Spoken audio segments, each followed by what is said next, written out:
The NFL draft begins Thursday in Chicago. It's a change of venue for a league redefining itself on and off the field. The NFL has a new personal conduct policy. 2 new employees help investigate alleged player misconduct.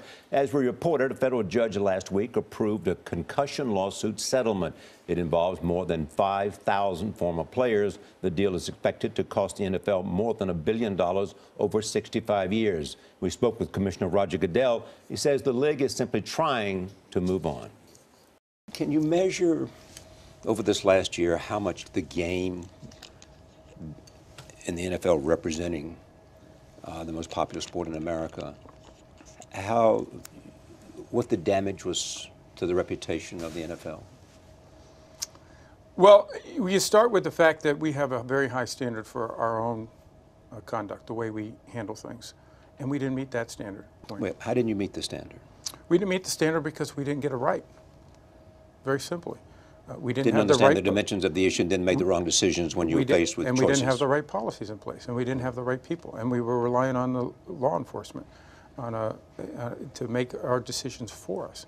That's not the way we have to do this. We have to do this with getting the right facts, get them independently if we have to, and make the right decisions, ultimately.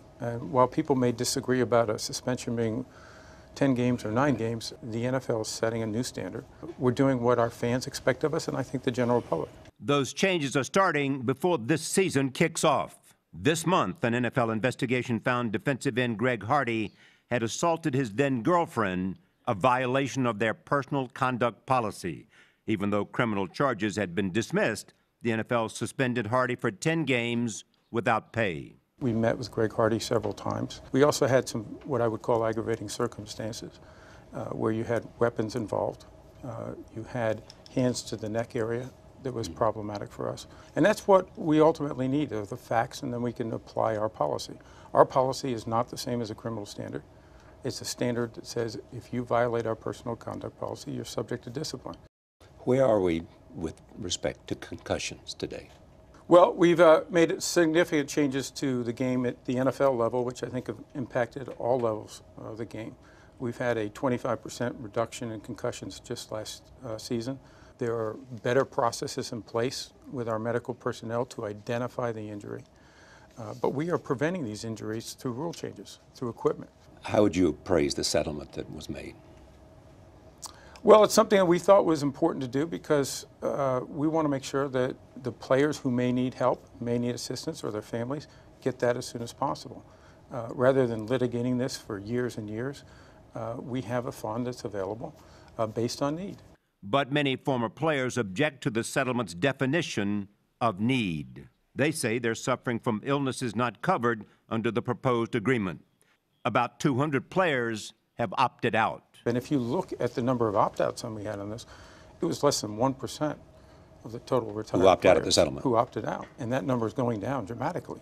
And frankly, whether the research indicates the types of things that people were charging, there are real challenges in that. One challenge the NFL has yet to settle, whether the New England Patriots used deflated balls to their advantage in last season's AFC Championship game. An independent lawyer, Ted Wells, is still investigating. When will Ted Wells make his report? He has not been given a time frame. I expect it will not be long. Why is this hard?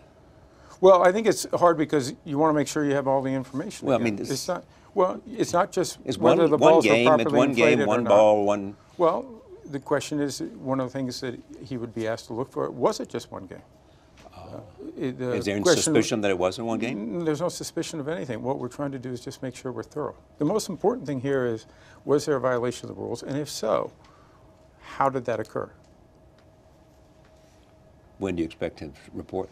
I don't expect it other than, I do think it'll be soon. We have a responsibility to the 32 teams, not just the one team, to 32 teams, and our fans and the general public here to make sure that things were done fairly. Have you doubled down on your determination to make the NFL as good as it can be? Charlie, you know me pretty well. I got red hair for a reason. There's no one who's more determined than I am. I couldn't be more optimistic about the NFL. I believe in adversity. I believe in that adversity sometimes makes you better. It makes you stronger. If you evaluate and you're not afraid of learning. We have to make the NFL better. That means all of us have to get better. That means all of us have to reach to a higher level. And that's what we're going to do.